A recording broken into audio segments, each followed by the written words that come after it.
Hello students, तो इस बार हम करने वाले हैं 9th का एक एंड वाला चैप्टर है नेचुरल रिसोर्सेस। इसके अंदर दोस्तों वैसे हम जनरली जो नेचुरल रिसोर्सेस है जैसे वाटर है, सॉइल है, इन सब का बेसिक डिस्कशन है। ठीक है, इसके बाद एंड में चैप्टर के एंड में जो बायो जियो केमिकल साइकिल दिया हुआ है ना, वो सबसे ज्यादा इंपॉर्टेंट और समझो कि पढ़ने लगी, क्योंकि बाकी चीजें तो आपने पहले से पोल्यूशन एंड ऑल सब कुछ पढ़ा हुआ है। तो वैसे भी हम छोटा सा जो डिस्कशन है स्टार्टिंग वाला वो कर लेंगे और फिर मेन जो बायो जियो केमिकल साइकिल है वो चीज को हम समझेंगे। ओके, तो स्टार्टिंग विद नेचुरल रिसोर्सेस। तो हमारे आसपास का जो नेचुरल रिसोर्सेस है जैसे कि एयर कह सकते हो आप, जिसको एटमॉस्फेयर भी कहा जाता है। ठीक है, और इसके अलावा हम यहां पर बात करेंगे वाटर की। ठीक है, इसके अलावा और कौन सा मेन नेचुरल रिसोर्सेस में सॉइल आ सकता है। ठीक है, तो ये वैसे आप ये तीन चीजों को अगर समझ लो तो हमारा जो अर्थ है, जो हमारा अर्थ है, इनका मेन ये तीन चीजों का ही कॉम्बिनेशन है। राइट, हमारा अर्थ का जो सॉलिड वाला पार्ट है, ठीक है, जो सॉलिड वाला पार्ट जिसको मैं यहां पर सॉइल भी कह रहा हूं, ठीक है, उसको क्या कहा जाता है? That is called lithosphere. क्या बोलते हैं उसको? लिथोस्फीयर, हमारा अर्थ का सॉलिड पार्ट को। ओके, इसके अलावा हमारे अर्थ का जो लिक्विड वाला पार्ट है, जो वाटर वाला पार्ट जो हम यहां पर दिखा रहे हैं, दैट इज कॉल्ड हाइड्रोस्फीयर।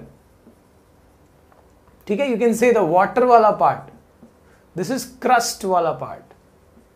ठीक है, ऐसे ही जो हमारे अर्थ के आसपास में जो हवा है, जो एयर है, दैट इज कॉल्ड एटमॉस्फियर। ठीक है, तो यानी हमारा जो अर्थ है वो इन तीनों की कॉम्बिनेशन से क्या बना हुआ है? एक लिविंग कंडीशन क्रिएट करता है। इसी वजह से हमारे अर्थ पे लिविंग क्रिएचर्स रह पाते हैं, बिकॉज ऑफ देयर कॉम्बिनेशन। तो ये एक लिविंग कंडीशन क्रिएट करता है एंड बिकॉज ऑफ विच हमारे अर्थ को क्या कहा जाता है? इसी रीजन से हमारे अर्थ को कहा जाता है बायोस्फीयर। ठीक है, इतने सारे वेराइटीज ऑफ प्लांट्स, एनिमल्स, हमने डाइवर्सिटी चैप्टर ऑलरेडी पढ़ा हुआ है, तो उसमें आप समझ सकते हो कि ये सब चीजों की वजह से है ना, नॉट ऑल प्लैनेट्स, हमको अभी तक ऐसा कोई प्लैनेट नहीं मिला जिसके ऊपर लाइफ हो अदर देन अर्थ। अर्थ के अलावा कोई ऐसा प्लैनेट नहीं मिला अभी तक। तो इसका मतलब क्या है कि अर्थ में ऐसा कुछ कंडीशन है जिसकी वजह से, है ना, ये सारे कंडीशन की वजह से लिविंग कंडीशन क्रिएट हो रहा है। अभी एयर का इंपॉर्टेंस सिर्फ ऑक्सीजन देना या CO2 देना नहीं है, एयर का इंपॉर्टेंस और भी बहुत कुछ है। जैसे कि आपको पता होगा मून पे एटमॉस्फेयर नहीं है, तो मून पे एटमॉस्फेयर नहीं है और अगर समझो कि वहां पे हमने किसी तरीके से ऑक्सीजन की व्यवस्था कर भी ली तो दिक्कत दूर नहीं होगी वहां पर, क्योंकि ना एयर सिर्फ ऑक्सीजन देने का काम या CO2 देने का काम, है ना, ये बेसिक गैसेस देने का काम नहीं करता। इसके अलावा भी एयर एक थर्मो रेगुलेटर की तरह बिहेव करता है। Thermo regulator, thermo regulation, heat regulation. यानी क्या? जैसे हमारे अर्थ का टेम्परेचर है ना, दिन में धूप होती है, रात में धूप नहीं होगी, सन नहीं होगा, तो ऑब्वियसली हमको जो टेम्परेचर है अर्थ का वो कैसे बैलेंस रहता है अर्थ पे, आप देख सकते हो ज्यादा डिफरेंसेस नहीं आते हैं। लेकिन अगर यही चीज एटमॉस्फेयर ना रहे हमारे प्लैनेट पे, जैसा कि मून पे है, तो वहां पे टेम्परेचर का वेरिएशन कितना देखो। सन से सेम डिस्टेंस पे अर्थ भी और अबाउट मून भी उतना ही डिस्टेंस पे, पर मून का जो टेम्परेचर है वो अराउंड -200, है ना, -190, -200 हो जाता है रात में, और दिन में 100 या 110 डिग्री सेल्सियस तक टेम्परेचर पहुंच जाता है। तो यानी कि ये बिल्कुल लिविंग कंडीशन नहीं है ना। तो यानी जो एयर है, जो एटमॉस्फेयर है, ये एक बहुत अच्छा हीट रेगुलेटर की तरह काम करता है, because it is a bad conductor of heat. तो इसके लिए वो क्या करता है? ज्यादा हीट को अंदर या बाहर पास होने नहीं देता। ठीक है ना, तो ये बहुत बड़ा एडवांटेज है हमारे पास। इसके अलावा हम एयर की इंपॉर्टेंस अगर देखें तो हमको ऑक्सीजन देना, प्लांट्स को CO2 देना, है ना, प्लांट्स को CO2 देगा तभी तो वो exactly food and all produce कर सकते हैं। तो और भी बहुत सारे, जैसे कि नाइट्रोजन जो है ये भी चाहिए होता है लिविंग वर्ल्ड में। तो ये सारी चीजें एयर प्रोवाइड करता है। राइट, और वाटर का इंपॉर्टेंस अगर देखो तो भाई आप जानते ही हो पानी कितना जरूरी है ना, लिविंग मॉलिक्यूल्स के लिए या लिविंग ऑर्गेनिजम्स के लिए वाटर की क्या इंपॉर्टेंस है। ओके, एक साफ पानी हमारे लिए कितना इंपॉर्टेंट है। इसके अलावा सॉइल, भैया सॉइल नहीं होगी तो प्लांट्स कहाँ से होंगे, है ना, प्लांट्स नहीं होंगे तो उससे हमको फूड कैसे मिलेगा, डायरेक्टली इनडायरेक्टली हम तो उसी पे डिपेंड कर रहे हैं, है ना। तो ये सब चीजें ना बहुत जरूरी है हमारे लाइफ में, एंड जो भी चीज हमारे यूजफुल होती है हमारे लिए उसको हम रिसोर्स कहते हैं, और जो नेचर से सीधे आई है they are called natural resources, right. तो हमने इन रिसोर्सेस में क्या किया, हमको तो मिला रिसोर्स, हमने उसमें पोल्यूशन किया। कौन सा pollution, air pollution, water pollution, land pollution या सॉइल पोल्यूशन, सब में पोल्यूशन किया। एयर पोल्यूशन में हमने क्या क्या ऐड करा हुआ है वो भी देख लेते हैं। एयर पोल्यूशन, पोल्यूशन क्या होता है भाई, पोल्यूशन का डेफिनेशन क्या हो सकता है। पोल्यूशन कोई भी ऐसी चीज को कहा जा सकता है जो अनडिजायरेबल चेंजेस हैं जो किसी रिजर्वॉयर में हो रहे हैं, किसी रिसोर्स में हो रहे हैं। जैसे यहां पर any undesirable, we can call pollution. कैसे डिफाइन हो सकता है, सिंपल तरीका है, any undesirable change occurring in nature. हमारे नेचर में कोई भी अनडिजायरेबल चेंज जो है उसको हम पोल्यूशन कह सकते हैं। If that undesirable change is brought in the water reservoir तो उसको वाटर पोल्यूशन कहेंगे। If that undesirable change is brought in the quality of air तो उसको हम कहेंगे air pollution. If that undesirable change is brought in the quality of soil तो उसको हम कहेंगे सॉइल पोल्यूशन या लैंड पोल्यूशन, है ना। और भी बहुत सारे नॉइज एंड ऑल, बहुत सारे पोल्यूशन हो सकते हैं। फिलहाल हमको इतना डिस्कस करना है, ठीक है। तो इस हिसाब से पोल्यूटेंट क्या होगा, पोल्यूटेंट किसको कह सकते हैं, things that cause pollution. Simple है ना यार, जो चीज पोल्यूशन करती है उसी को तो पोल्यूटेंट कहेंगे। या फिर आप ऐसे भी कह सकते हो, मटेरियल्स या those substances which degrade the quality of atmosphere और वाटर और soil, you can call it as pollutant, है ना।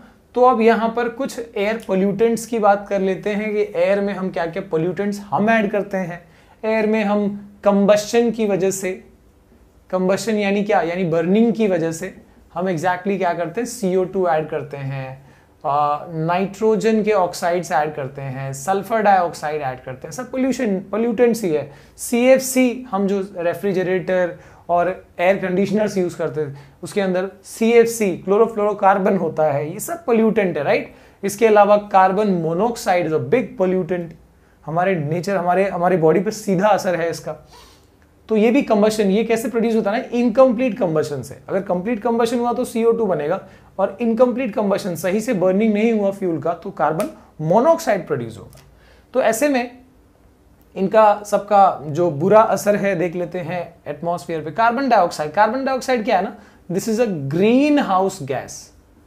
ग्रीन हाउस गैस का मतलब क्या, ये ग्रीन हाउस इफेक्ट करता है। What is green house effect, पता ही होगा काफी लोगों को कि ये हमारा अर्थ है अगर, और ये एटमॉस्फेयर है, इसमें अगर ज्यादा CO2 हो गया तो ये CO2, H2O, ठीक है, इसके अलावा मीथेन, ये सब ग्रीन हाउस गैसेस हैं। ये क्या करते हैं, सन के रेडिएशन को, सन के हीट को, रेडिएंट एनर्जी को अपने अंदर एटमॉस्फेयर के अंदर आने देंगे, पर इनको बाहर जाने नहीं देंगे, इनको ट्रैप कर लेंगे अंदर ही। और इससे क्या होगा, टेम्परेचर जो है हमारे ग्लोब का बढ़ता जाएगा, जिसको क्या कहते हैं, जिसको ग्लोबल वार्मिंग कहा जाता है।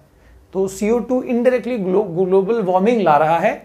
और अगर हम इसमें एक और चीज ऐड कर रहे हैं, हम जो है ना डिफॉरेस्टेशन कर रहे हैं। CO2 को अब्जॉर्ब करने वाला प्लांट्स है, अगर हमने प्लांट्स को ही कट कर दिया, डिफॉरेस्टेशन कर दिया, तो ये चीज तो और बढ़ जाएगी, जिससे टेम्परेचर बढ़ेगा। टेम्परेचर बढ़ने का क्या नुकसान है, सीजनल वेरिएशंस आते हैं, कहीं बारिश होगी, कभी नहीं होगी, काफी टाइम नहीं होगी, डेजर्टिफिकेशन होगा, जो लो लाइंग एरियाज है ना, जो भी माउंटेन के ग्लेशियर्स हैं वो पिघलेंगे, और इससे सी लेवल बढ़ेगा, जो लो लाइंग एरियाज है वो डूब जाएंगे, है ना। काफी 50 से ज्यादा ऐसी कंट्रीज हैं जो इस ग्लोबल वार्मिंग के खतरे की वजह से डूबने का उनको मतलब खतरा है। तो एग्जैक्टली इस वजह से हम चाहते हैं कि भाई एयर पोल्यूशन, CO2 का रिलीज को काफी कम किया जाए। ओके, अगर हम बात करें नाइट्रोजन डाइऑक्साइड, सल्फर डाइऑक्साइड, तो ये सब चीजें क्या करती हैं, ये एसिड रेन कॉज करती हैं, है ना। ऊपर जाएंगे और क्लाउड के साथ, क्लाउड में यानी क्या, उसके अंदर मेनली वाटर है, वाटर के साथ मिक्स होके नाइट्रोजन डाइऑक्साइड फॉर्म करेगा, नाइट्रिक एसिड, है ना, और ये जो सल्फर डाइऑक्साइड है it will be forming sulphuric acid. तो और ये एसिड जब बरसात होगी तो इसमें ये एसिड का कॉन्सेंट्रेशन ज़्यादा रहेगा।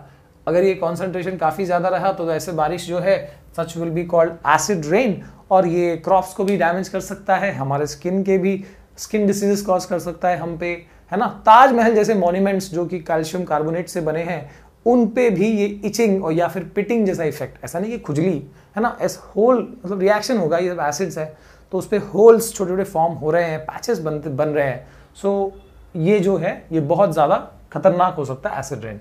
CFC की बात करें, क्लोरोफ्लोरोकार्बन, ये क्या कर रहा है भैया, ये हमारे अर्थ के ऊपर जो ओजोन का लेयर है, एटमॉस्फेयर के ऊपर जो ओजोन टॉप एटमॉस्फेयर में O3 का लेयर है, O3 यानी ओजोन, ये ओजोन क्या करता है ना, सन से आने वाले हार्मफुल अल्ट्रावायलेट रेडिएशंस और दूसरे रेडिएशंस को जो कैंसरस हो सकते हैं उनको ट्रैप करता है, उनको बाहर आने नहीं देता। ट्रैप मतलब कि उनको अंदर आने नहीं देता, जिसकी वजह से हमको अल्ट्रावायलेट रेज से हम बच जाते हैं। So this ozone is acting as a protective blanket, और ये CFC क्या कर रहा है, इसी ब्लैंकेट को डिप्लीट कर रहा है, जिस वजह से हमने अभी क्लोरोफ्लोरोकार्बन का यूज बंद कर दिया। अब हम दूसरे गैसेस यूज करते हैं for as a coolant refrigerators and all में। और कार्बन मोनोऑक्साइड भैया मैंने बताया कि it is caused by incomplete combustion of fuel. ये तो इतना खतरनाक है कि भाई ये सीधे हमारे हेल्थ पे हमला करता है। हम जब इनहेल करते हैं एयर को which is rich in oxygen, तो वो ऑक्सीजन ट्रैप करने वाला हीमोग्लोबिन होता है हमारे ब्लड में, जो ऑक्सीजन को ले जाता है towards a cell for respiration, है ना, फूड को ब्रेक करने के लिए। पर अगर हमारे एयर में जो हम इनहेल कर रहे हैं उसमें अगर ये CO carbon monoxide, this is also called silent poison, ठीक है, तो ये हमारे अगर लंग्स में गया तो हीमोग्लोबिन जो है ना वो रिएक्टिविटी ढूंढता है, और ऑक्सीजन से ज्यादा रिएक्टिविटी कार्बन मोनोऑक्साइड की है। तो क्या करेगा, हीमोग्लोबिन ऑक्सीजन को छोड़ के इस केमिकल को ले जाएगा सेल्स के पास। सेल्स इसके साथ कुछ रेस्पिरेशन नहीं कर सकते, जिससे सेल्स धीरे धीरे मरते जाएंगे, पैरालिसिस हो सकता है और डेथ भी हो सकती है। तो ये खतरनाक, it is very harmful, health hazardous gas है ये, ठीक है। इसको आप कह सकते हो कि it reduces the oxygen carrying capacity of blood. हमारे ब्लड का जो ऑक्सीजन कैरी करने का कैपेसिटी है, ये चीज, ये गैस उसको घटा देता है। अगर हम बात करें वाटर पोल्यूटेंट्स की, तो वाटर पोल्यूटेंट्स में तो भाई काफी सारे हो सकते हैं। हम जो फर्टिलाइजर्स यूज करते हैं, इंडस्ट्रीज से जो कचरा है ना, इंडस्ट्री से जो एफ्लुएंट्स निकलते हैं, तो ये सारी चीजें वाटर पोल्यूशन कॉज करती हैं, नो डाउट इससे। और इसके अलावा बहुत सारे ऐसे ह्यूमन एक्टिविटीज भी हैं जिससे वाटर जो है वो पोल्यूट होता है ना। इसके बाद सॉइल की अगर हम बात करें, सॉइल भी उसी तरीके से ज्यादा फर्टिलाइजर यूज करने से सॉइल की फर्टिलिटी हो सकती है, खराब हो सकती है ना। और अगेन मतलब अगर इंडस्ट्रीज से भी, है ना, सॉइल को खतरा हो सकता है, वहां से भी केमिकल्स निकलते हैं जिससे सॉइल को नुकसान। ज्यादा करके ये जो सॉइल है वो सलाइन हो सकता है ज्यादा फर्टिलाइजर यूज करने से, है ना, सॉइल की फर्टिलिटी जा सकती है। तो यहां पर हमने बेसिक जो रिसोर्स है उसका डिस्कशन किया, और उससे होने वाले जो हमने मतलब पोल्यूशन किया है उस बारे में बेसिक बात कर ली। ये सब चीजें आपने पहले भी पढ़ी होंगी, है ना। इसमें जो अलग है इस चैप्टर में, जो हमको 9th में पढ़ना है अलग से, वो है बायोजियोकेमिकल साइकिल। यानी क्या, जो कुछ इंपॉर्टेंट केमिकल्स हैं वो हमारी लाइफ में या फिर इस अर्थ पे लिविंग और नॉन लिविंग, लिविंग को कहते हैं बायोटिक, नॉन लिविंग को कहते हैं एबायोटिक। तो ये बायोटिक और एबायोटिक के बीच में कैसे सर्कुलेट होता है ऐसे केमिकल्स, ठीक है, ये हम यहां पर मेनली डिस्कस करेंगे, जिसमें वाटर साइकिल है, नाइट्रोजन साइकिल है, कार्बन साइकिल है और ऑक्सीजन। वाटर साइकिल तो भाई आपने काफी टाइम पढ़ा भी है पहले।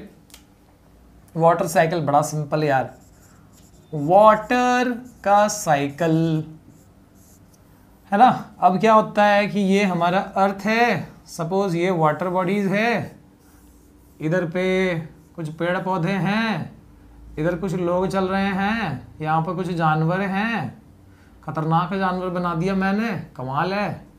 तो ये सब क्या होगा ना कि सन के रेडिएशन से, सन के हीट से ये वाटर अब्जॉर्ब होता है ना, और ये वेपर्स बन के ऊपर जाता है। यहाँ से भी, प्लांट से भी वाटर अब्जॉर्ब होता है। क्या बोलते हैं उस प्रोसेस को, ट्रांसपीरेशन। तो ट्रांसपीरेशन से, है ना, एनिमल्स से भी जा सकता है बाय रेस्पिरेशन।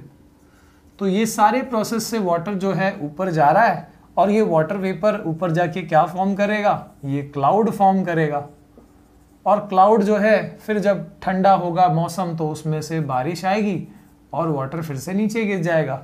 तो ये वाटर का साइकिल ऐसा है कि ये ऊपर जा रहा है रेडिएशन की वजह से, फिर ये पानी बन के नीचे गिर रहा है, फिर ये लोग यूज कर रहे हैं उसको, है ना, और लिविंग ऑर्गेनिजम्स, फिर से ये ऊपर जा रहा है और ये लगातार ये साइकिल चलता रहता है। ओके, तो ये वाटर साइकिल जो है इससे हमारा मतलब लिविंग नॉन लिविंग वर्ल्ड में वाटर जो है वो सर्कुलेट हो जाता है।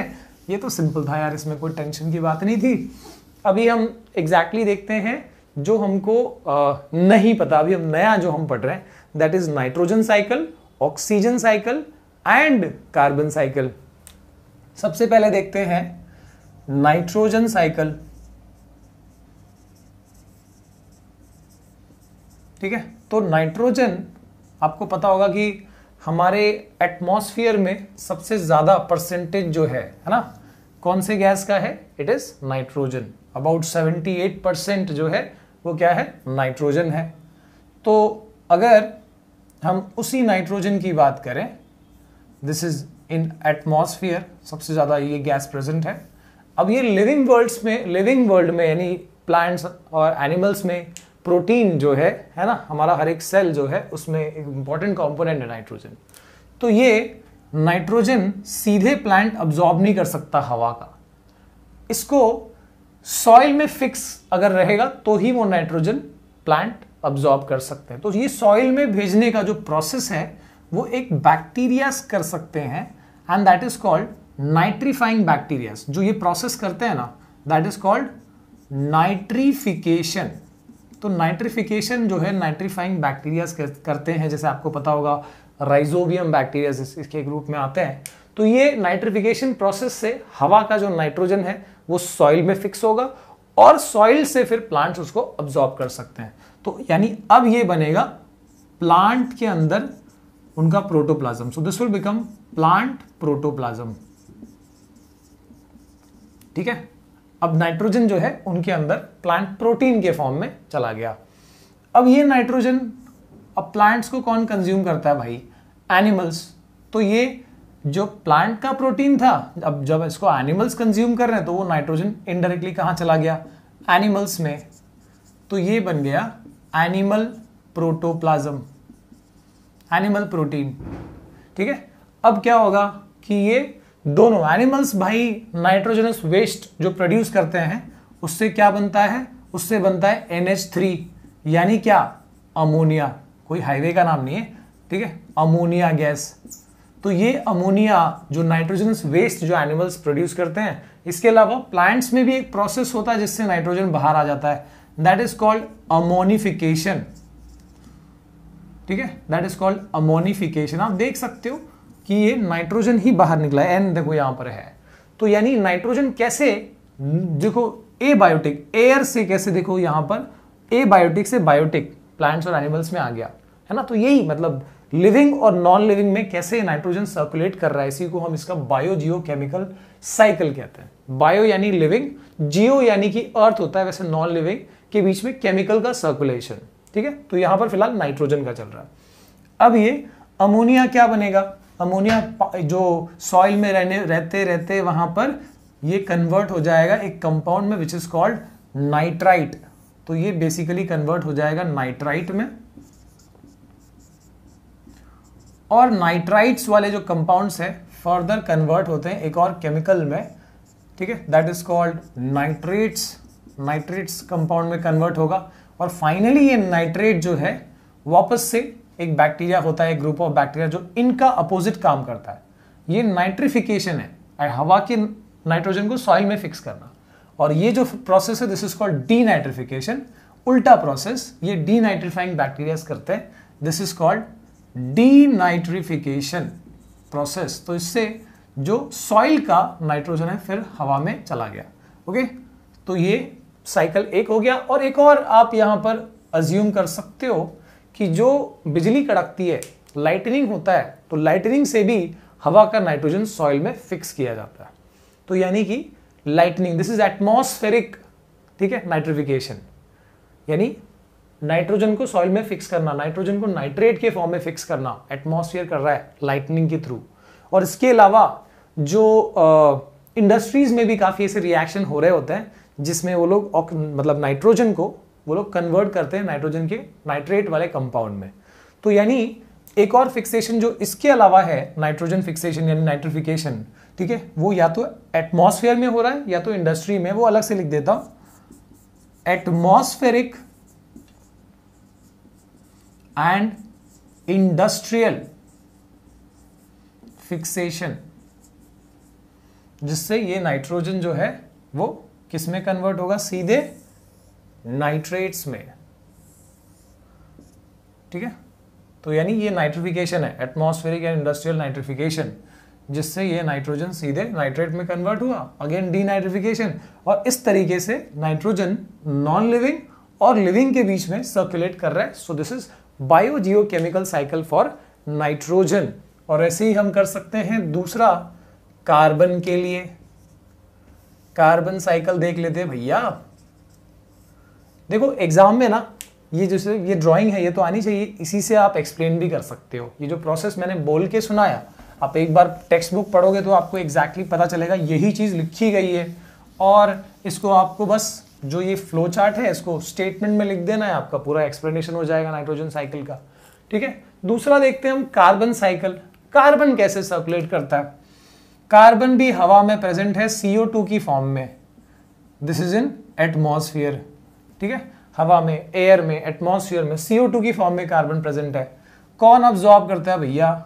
इनको अब्सॉर्ब करता है डायरेक्टली, इनको सॉइल में डालने की जरूरत नहीं है, सीधा प्लांट अपने स्टोमेटा के थ्रू इसको अब्सॉर्ब कर लेते हैं, तो ये बन जाता है उनके अंदर इससे फूड बनता है ना। तो ऑर्गेनिक कंपाउंड्स बन गया, किसके अंदर? प्लांट्स के अंदर। फिर ये प्लांट से ये ऑर्गेनिक कंपाउंड, ये प्लांट का फूड कौन अब्सॉर्ब करता है? एनिमल्स। तो यानी ये अगेन बन जाएगा, ये कार्बन जो है शिफ्ट हो गया यहां पे, organic compounds once again, but this time in animals, है ना। जो फूड है वो यहां कंज्यूम किया एनिमल्स ने। अब ये एनिमल्स के का जो कार्बन है या उनकी बॉडी से जो कार्बन है वो कैसे जाएगा यहां से, वो भी हम देखेंगे। तो जब ये प्लांट्स डिकम्पोज होते हैं, ठीक है, तो ये प्लांट से या डिकम्पोज कह सकते हो, या फिर जब ये बरियल या ये जब बरी होंगे और लाखों करोड़ों साल बाद जमीन के अंदर से इनसे कोल, है ना, कोल की फॉर्म में हमको कार्बन मिल सकता है, यानी कोल की फॉर्म में। फिर ऐसे ही प्लांट्स हो या एनिमल्स, इन दोनों से एक प्रोडक्ट और बन सकता है by the same fossilisation process से, एंड दैट इज पेट्रोलियम। जो लिक्विड पार्ट रहेगा वो क्या बन जाएगा इन दोनों का? पेट्रोलियम बन जाएगा, ठीक है। जो फ्यूल हम यूज करते हैं, है ना, उसमें तो भाई यही प्लांट्स और एनिमल्स लाखों करोड़ों साल पहले जो दब गए हैं, उनके प्रेशर और टेम्परेचर से, है ना, ये चीज हाई प्रेशर और टेम्परेचर से फॉर्म होती है। और ये जो एनिमल्स हैं इससे एक और प्रोडक्ट जो है कोल हो गया, पेट्रोलियम हो गया, नेचुरल गैस हो गया, ये सब कुछ यहाँ पे प्रोड्यूस हो रहा है। इसके अलावा एक और प्रोसेस है जिससे कि एनिमल्स से कार्बन डाइऑक्साइड फिर चला जाता है, which is that process? It is respiration, है ना। रेस्पिरेशन में हम CO2 रिलीज करते हैं, so the process is called respiration, ठीक है। ये प्लांट्स भी रिस्पायर करते हैं, यहां से भी हो जाएगा ये प्रोसेस। तो यानी रेस्पिरेशन हो गया। इसके अलावा प्लांट्स और एनिमल्स जब डिकम्पोज होते हैं, तो यानी आप लिख सकते हो रेस्पिरेशन एंड डिकम्पोजिशन। डिकम्पोजिशन जब मरेंगे ये दोनों, तो इनका कार्बन तो भाई हवा में ही जाएगा, एटमॉस्फेयर में, है ना। जो डिकम्पोजर्स होते हैं वो ये काम कर देंगे। तो ये एक, और बेसिकली एनिमल्स में भी कुछ ऐसे ग्रुप्स होते हैं जिनमें शेल, है ना, कैल्शियम कार्बोनेट का शेल होता है, यानी कार्बोनेट्स इन शेल्स, है ना। कुछ एनिमल्स में ऐसे कार्बन उस फॉर्म में चला जाएगा। और एक और प्रोसेस है जिससे ये कार्बन डाइऑक्साइड जो है वो आप कह सकते हो कि वाटर के अंदर, है ना, चला जाता है। तो ये कन्वर्ट होता है कार्बोनेट्स इन वाटर, पानी के अंदर कार्बन डाइऑक्साइड मिक्स होगा और ये क्या बनाएगा, लाइमस्टोन फॉर्म करेगा, है ना, कैल्शियम कार्बोनेट, यानी वहां पर भी जो कार्बन डाइऑक्साइड है चला गया। ठीक है, तो इस तरीके से आप देख सकते हो कि ये पूरा, और इन सबको बर्न करेंगे हम, पेट्रोलियम हो, कोल हो, इन सबको बर्न करेंगे, कंबशन करेंगे। तो कंबशन प्रोसेस से क्या होगा कि ये जो कार्बन डाइऑक्साइड है वो वापस से एयर के अंदर चला जाएगा। तो ये एक ओवरऑल प्रोसेस है जो कार्बन साइकिल्स में होता है। ठीक है, इसके अलावा अगर हमको तीसरा पढ़ना है, छोटा सा है, that is oxygen cycle. Oxygen cycle क्या है भाई, बहुत सिंपल है। ऑक्सीजन साइकिल तो भाई इन दोनों से, कार्बन और नाइट्रोजन से भी सिंपल प्रोसेस है। इसमें क्या होता है, इसमें जो एयर के अंदर, एयर में ऑक्सीजन भी है, ठीक है, सेकेंड लार्जेस्ट जो नाइट्रोजन के बाद सेकेंड नंबर पे ना, अबाउट कह सकते हो 20-21% ऑक्सीजन है। तो ये जो एयर में या एटमॉस्फेयर में जो ऑक्सीजन है उसको कौन अब्जॉर्ब करता है, हम अब्जॉर्ब करते हैं भाई। कौन सा प्रोसेस में, दैट इज कॉल्ड रेस्पिरेशन।